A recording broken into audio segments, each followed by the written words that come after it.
Olá, está no ar mais um Tela 1 Entrevista. Hoje recebemos aqui no nosso estúdio a presidente do Conselho Municipal dos Direitos da Criança e do Adolescente, Ana Paula Baena. Vamos conversar sobre a violência sexual das crianças e dos adolescentes, já que amanhã, dia 18, é o Dia Nacional de Combate à Violência e Exploração Sexual, data utilizada para refletir e debater sobre esse assunto. Olá, Ana Paula, seja muito bem-vinda. Olá, obrigada. Mas antes da gente começar a nossa entrevista, hoje, durante todo o dia, aconteceu um seminário municipal aqui mesmo na Universidade Positivo, promovido pela Fundação de Ação Social, a FAS, aqui de Curitiba, que discutia um pouco mais sobre esse assunto. E a equipe do Tela 1 foi conferir. Vamos assistir? O seminário municipal, que teve como objetivo intensificar o enfrentamento ao abuso e à exploração sexual da população infanto-juvenil, contou com a assinatura de um pacto de compromisso logo na abertura do evento, que incluiu ações integradas nos eixos da defesa, da promoção e do controle e efetivação dos direitos da criança e do adolescente. O evento foi aberto ao público, mas a prioridade foi dada aos integrantes da rede de proteção e atenção à criança e ao adolescente. Quem ficou até o final da tarde pôde conferir 5 palestras referentes ao tema do evento. Outro objetivo do seminário foi relembrar o caso de Araceli, uma menina que foi assassinada em 1973, após ser violentada sexualmente por uma família de classe média alta no Espírito Santo. E o crime continua impune.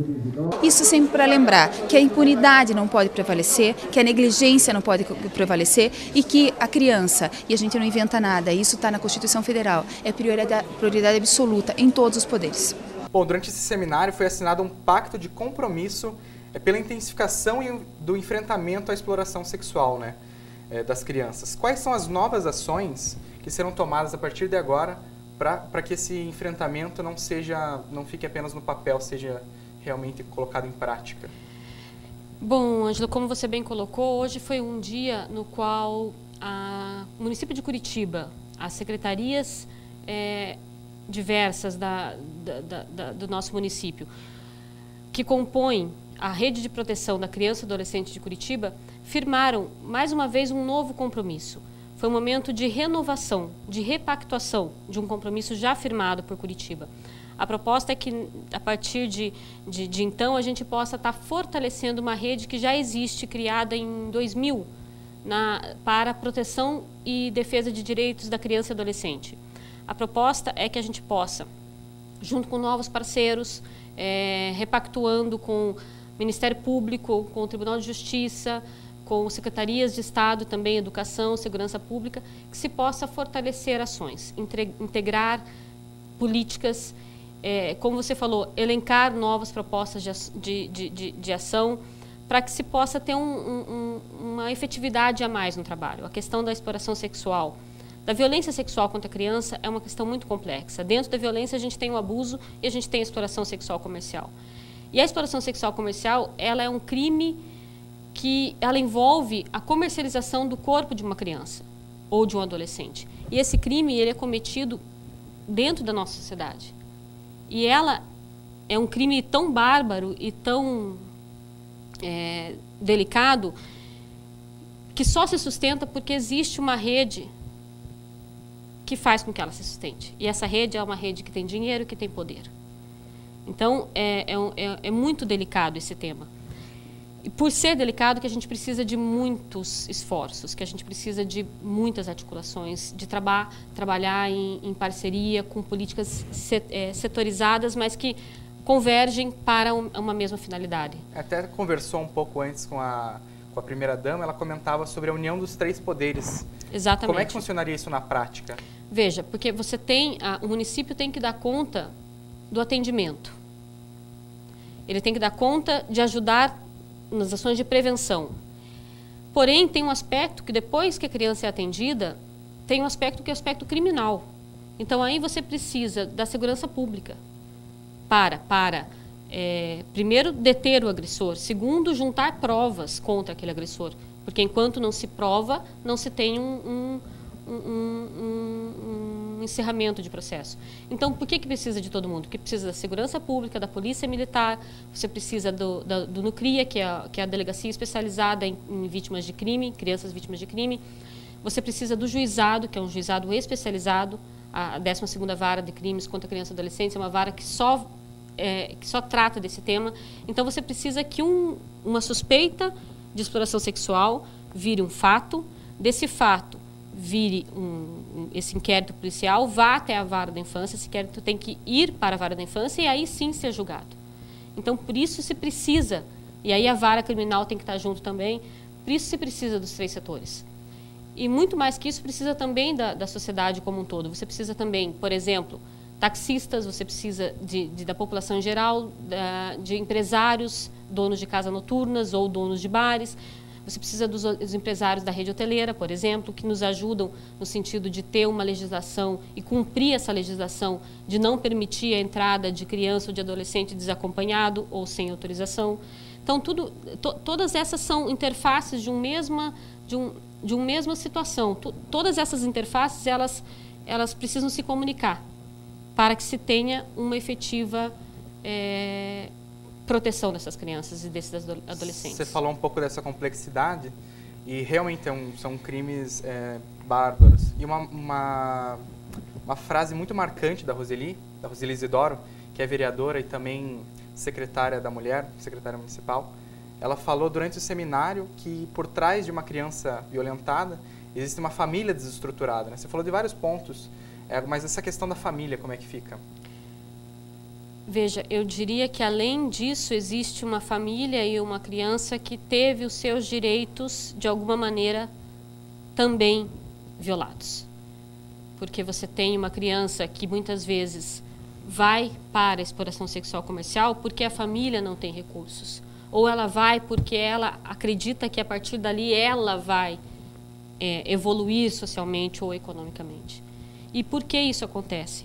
Porque nós temos um problema de falta de oportunidade de emprego, você tem um problema de falta de oportunidade de educação. Então, as nuances são inúmeras. Há uma família por trás de uma criança e de um adolescente explorado sexualmente, comercialmente, há toda uma família que teve também os seus direitos negados. E essas crianças também tiveram. Então, realmente, a desestruturação passa pela negação e pela violação de direitos que ocorre via a nossa sociedade, da forma com a qual a nossa sociedade está estruturada. E, Paula, aqui no Paraná, quais são as cidades que mais sofrem com essa exploração? Eu vou ser sincera com você, a gente não tem esse dado, porque a exploração sexual ela é velada. Quando foi feito um diagnóstico rápido participativo em Curitiba, você quase não se levantou números sobre isso. E por que não se levantou números? Ao se fazer um diagnóstico e não ter números, você você pode fazer 2 análises. Ou você pode imaginar, não temos esse tipo de situação, o que é irreal, porque temos.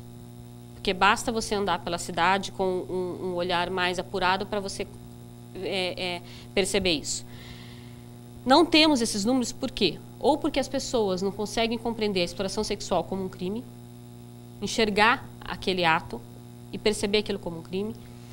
Também porque as pessoas que foram as pessoas na época entrevistadas, que eram profissionais, agentes de saúde, profissionais de hospitais, profissionais de educação, trabalhadores assistentes sociais, essas pessoas muitas vezes não querem fazer a notificação, fazer a denúncia. Por quê? Porque elas trabalham na ponta.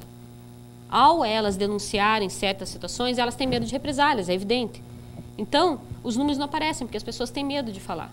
Elas estão ali no seu bairro e elas sabem que aquela determinada menina está ali sendo explorada comercialmente, tendo o seu corpo explorado comercialmente, e ela sabe que essa menina está ali porque tem uma pessoa que está por trás disso. E que essa pessoa tem uma certa influência negativa dentro da sociedade, dentro daquele núcleo. E o que acontece? Ela não vai se expor. Então, esses números eles não aparecem. Por isso que não se tem assim muitos registros. O que a gente sabe que a Polícia Rodoviária Federal tem, que são, se não me engano, 141 pontos identificados por eles, isso acho que no Brasil todo, mas aí a gente precisava ver direitinho essas informações. São as rotas que eles chamam. Mas o que a gente sabe claramente é que quem mora em Curitiba sabe que existem pontos que são clássicos. Tem a Rua do Cincão, tem a própria Praça Generoso Marques, que por muito tempo foi a própria Praça Osório e ainda é ponto de michês. Então, a gente tem isso. Quem está na área sabe bastante esse tipo de conhece um pouco esses pontos. E, ao mesmo tempo, tem um outro problema. Quando se vai fazer uma ação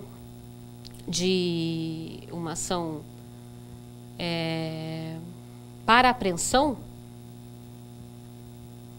existem, né, os chamados olheiros que ficam sabendo dessa informação antes. E, ao saber dessa informação, aquela situação desaparece.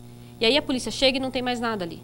E por que não tem mais nada ali? Porque ele foi informado. E por quem que foi informado? Por pessoas que têm informações privilegiadas, que sabem que aquilo vai acontecer. Como é que a sociedade poderia ajudar efetivamente nesse combate à exploração e abuso sexual? Então, a denúncia anônima, Disque 100, 156, que é o de Curitiba, 181, são números que você pode, ou as próprias denúncias direto ao Conselho Tutelar, porque realmente, do ponto de vista do cidadão, é realmente muito difícil. Justamente porque é um crime que envolve muito dinheiro. E normalmente está ligado ao tráfico de drogas. Então, compreende que é uma situação muito delicada.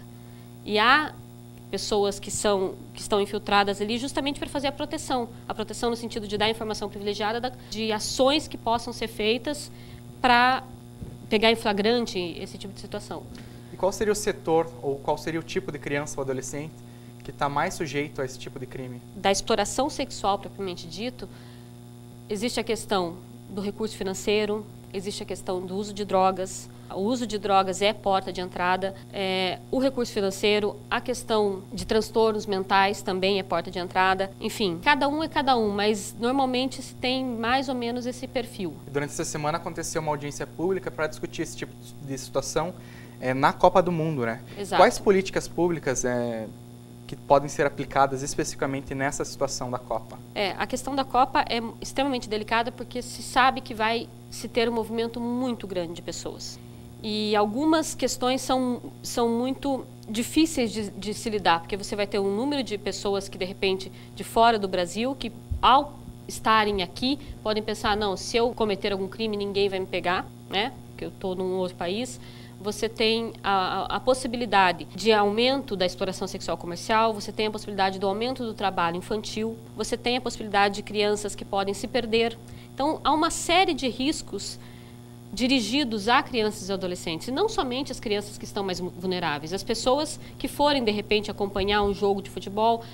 Esse tipo de proteção em relação à criança e adolescente é o que quem pensa a Copa do Mundo como um evento esportivo não pensa na proteção e garantia do direito da criança e do adolescente, de ser preservado. Então, e como é que o Conselho Municipal trabalha com isso?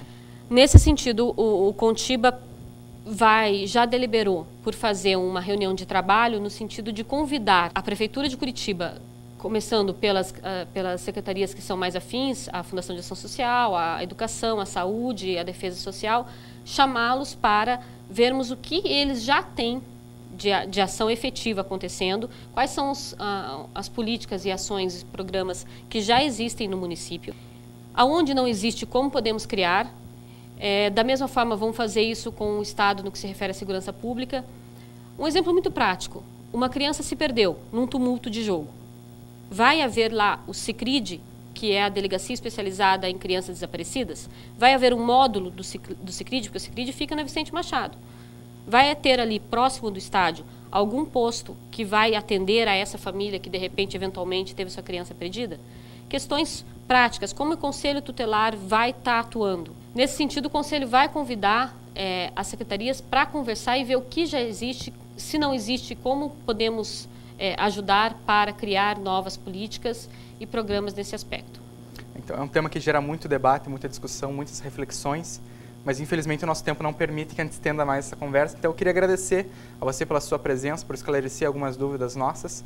Então obrigado por vir até aqui ao estúdio. Eu que agradeço e parabenizo todos vocês por dar espaço a esse tema. Então, obrigado, Ana Paula, e esteja sempre bem-vinda aqui no Tela 1. Obrigada. E o Tela 1 do Entrevista de hoje fica mesmo por aqui. Nós voltamos na segunda-feira com mais uma edição do nosso telejornal e você pode participar, é só enviar um e-mail para tela1@up.com.br. Obrigado pela sua companhia, um ótimo final de semana e até a próxima.